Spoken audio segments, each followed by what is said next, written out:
The Prophet Muhammad said, Gabriel, kept advising me about treating neighbors kindly until I thought he would make them my heirs.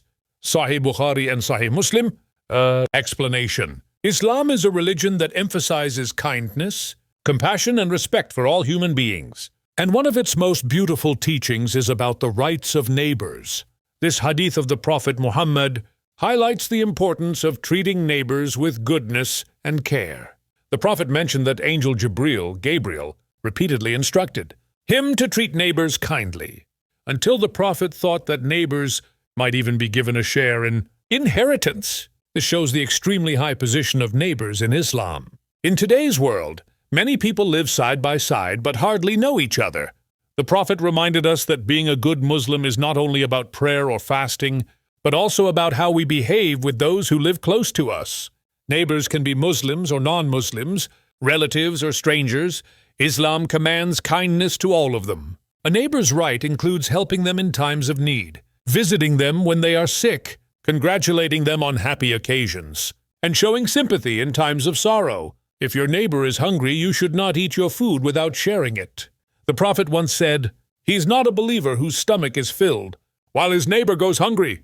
This hadith teaches us that true faith is shown through actions of love and generosity toward those around us. Even if a neighbor causes harm or behaves rudely, Islam still encourages patience and goodness. The Prophet taught that we should avoid quarreling and should not harm our neighbors in any way. In another hadith he said, "The best of companions in the sight of Allah is the one who is best to his companion, and the best of neighbors is the one who is best to his neighbor."